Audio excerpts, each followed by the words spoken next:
गृह राज्य मंत्री है राजेंद्र यादव, निश्चित रूप से वो भ्रष्ट और निकम्मा और एक अवैध खनन माइनिंग और मतलब उसके क्या क्या कल परसों सीबीआई के छापे उसके पड़े हैं, इनकम टैक्स के उसके छापे पड़े हैं। निश्चित रूप से जनता में उसका विरोध है।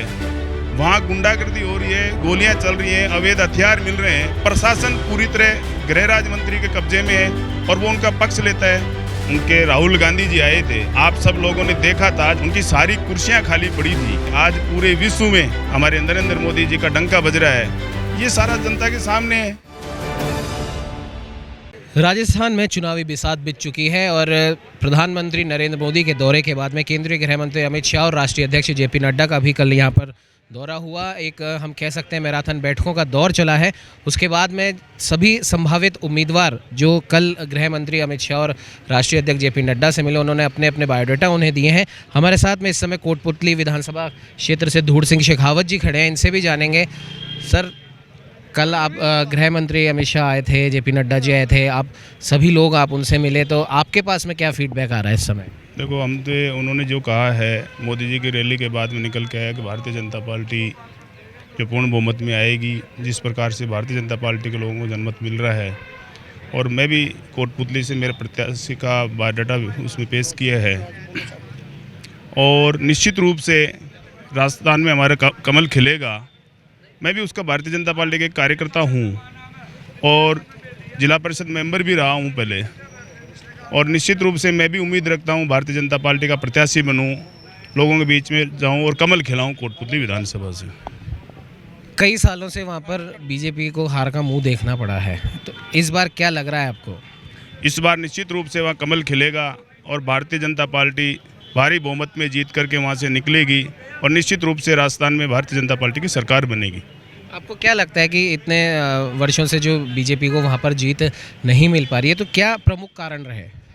वो केंद्र नेतृत्व का या राज्य स्तर पे जो भी उन्होंने कैसे क्या रहा वो जाने, लेकिन इस बार वहाँ कार्यकर्ताओं में जोश है, भारतीय जनता पार्टी वहाँ मजबूत है। और वहाँ का जो राजस्व वो मंत्री है कोटपुतली से, गृह राज्य मंत्री है राजेंद्र यादव, निश्चित रूप से वो भ्रष्ट और निकम्मा और एक अवैध खनन माइनिंग और मतलब उसके क्या क्या कल परसों सीबीआई के छापे उसके पड़े हैं, इनकम टैक्स के उसके छापे पड़े हैं। निश्चित रूप से जनता में उसका विरोध है और उसका विरोध होने की वजह से या जनता उससे रुष्ट होने की वजह से वह निश्चित रूप से कमल खिलेगा और भारतीय जनता पार्टी विजय होगी। राजेंद्र यादव की आपने बात करी, लेकिन उन्होंने जब उनके ऊपर आरोप लगे, सीबीआई के छापे उनके पास पड़े, तो उन्होंने एक प्रेस वार्ता भी उन्होंने रखी और उसमें कहा कि मेरे ऊपर लगाए गए तमाम आरोप बेबुनियाद हैं और ये राजनीति से प्रेरित है। सीबीआई किसी के दबाव में काम नहीं करती है। सीबीआई को कोई ठोस सबूत जब मिलते हैं तो निश्चित रूप से वो कार्रवाई करती है। कहने को तो कुछ भी कहे, उल्टा चोर कोतवाल को डांटे वाली कहावत हो गई। मैं आपसे टीवी के माध्यम से, चैनल के माध्यम से कहना चाहता हूँ, अगर यदि वो इस प्रकार का है, बच्चों के निवाला खा गया, तो और भी बहुत से मंत्री हैं, उनके यहाँ क्यों नहीं पड़ा? कहीं न कहीं सीबीआई को लगा है, इनकम टैक्स को कहीं लगा है, वो डर क्यों रहा है? दूध का दूध और पानी का पानी हो जाएगा। कोटपुतली से आप आते हैं, तो क्या वहाँ पर जो ज़मीनी समस्याएं हैं जिनका हल अभी तक नहीं मिला है, और अगर आप वहाँ से जीत कर आते हैं, पार्टी आपको टिकट देती है, आप वहाँ से जीत कर आते हैं, तो क्या वो सबसे पहली चीज़ होगी जिसकी सौगात आप जनता को देंगे? तो एक तो वहाँ बिजली की भयंकर समस्या है, वहाँ रास्तों की बहुत भयंकर समस्या, क्यों ओवरलोड गाड़ियाँ चलती हैं वहाँ। और जिस प्रकार से कोटपुतली शहर को उसने तोड़ा है, पक्षपात करते हुए भारतीय जनता पार्टी के व्यवसायों को उघाड़ भानगढ़ बनाया है उसने, निश्चित रूप से कोटपुतली की जनता उसको वो देगी। और कोटपुतली के जो सड़कें, आम जो सड़कें हैं, शहर की सड़कें आप देख लोगे तो वहाँ पैदल चलना मुश्किल हो रहा है। इस प्रकार की दुर्दशा हो रही है। बिजली वहाँ 7-7 घंटे, जयपुर जब वो जिला बना दिया, जिले में 7 घंटा बिजली कटना, ये कांग्रेस सरकार की विफलताओं का कारण है।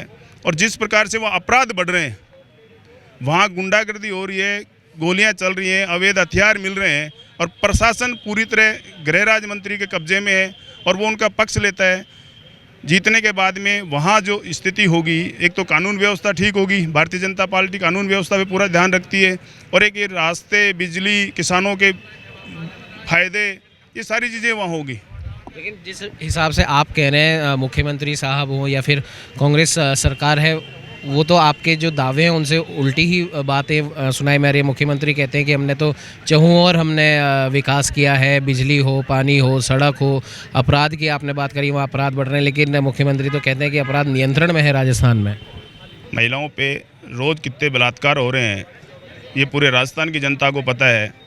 कल परसों राष्ट्रीय कांग्रेस अध्यक्ष आए थे, उनके राहुल गांधी जी आए थे, आप सब लोगों ने देखा था, जनता ने मन बना लिया, उनकी सारी कुर्सियां खाली पड़ी थी। और जब हमारे प्रधानमंत्री आए थे, आज पूरे विश्व में हमारे नरेंद्र मोदी जी का डंका बज रहा है, और हमारी एक पैर रखने की, सुई रखने की जगह नहीं मिल रही थी वहाँ कार्यकर्ताओं के बैठने के लिए, और शांति से जो लोग सुन रहे थे, ये सारा जनता के सामने है। तो ये थे हमारे साथ धूड़ सिंह शेखावत जी, और इनका साफ तौर पर कहना है कि कांग्रेस के शासन से वहाँ जनता त्रस्त है, और अगर बीजेपी गवर्नमेंट वहाँ पर आती है तो जनता से जो भी वायदे जो कांग्रेस सरकार ने किए थे और पूरे नहीं किए हैं, वो तो तमाम पूरे होंगे ही, और भी जो जनता की समस्या है वहाँ पर वो भी पूरी होगी। हमारे साथ कुछ कार्यकर्ता भी यहाँ पर मौजूद हैं, उनसे भी हम बात करेंगे। क्या कहना चाहेंगे आप? हमारे वहाँ पे राजेंद्र जी यादव विधायक हैं, वहाँ पे बहुत समस्या है। वहाँ पे अभी तक 98 में पहली बार भारतीय जनता पार्टी ने जीत हासिल की थी, वहाँ पे गौड़ साहब ने चुनाव में जीत हासिल की थी।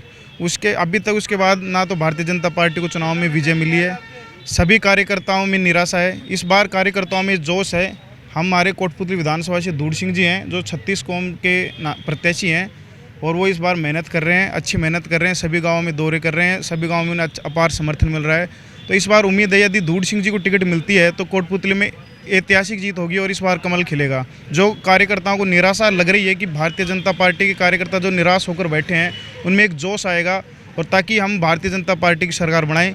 और हमारी यही है कि धूड़ सिंह जी को टिकट मिले, ताकि हम उन्हें जिताकर बड़ी ऐतिहासिक जिताएं। और कोटपुतली में ये लिखा हुआ है कि कोटपुतली में कमल नहीं जीता है, कोटपुतली में राजेंद्र यादव ये सोच रहे हैं हम तो जीते हुए बैठे हैं, यदि सही प्रत्याशी को टिकट दी जाती है तो कोटपुतली में ऐतिहासिक जीत होगी। बिल्कुल, आपने सुना जिस प्रकार से तमाम इन कार्यकर्ताओं का भी कहना है, जो धूड़ सिंह शेखावत जी के जो समर्थक हैं उनका भी कहना है, और खुद धूड़ सिंह जी का भी कहना है कि जो सालों से बीजेपी का कमल वहाँ पर नहीं खिला है, ये पूरी मेहनत करेंगे, भले इन्हें टिकट मिले या बीजेपी के किसी और भी प्रत्याशी को टिकट मिले, सब साथ में मिलकर बीजेपी का जो हम कह सकते हैं कि वहाँ पर एक बार भी अभी तक कई सालों से वहाँ पर जीत नहीं हुई है, वहाँ पर बीजेपी का कमल खिलेगा और बीजेपी को वहाँ से जीत कर लाएंगे। सहयोगी कैमरामैन कुलदीप के साथ उमंग माथुर, नवतेज टीवी, जयपुर। देश और दुनिया की हर बड़ी खबर के लिए सब्सक्राइब करें नवतेज टीवी, और पल पल के अपडेट्स के लिए बेल आइकन को दबाना ना भूलें, क्योंकि आपकी खबरों का भरोसेमंद साथी है नवतेज टीवी।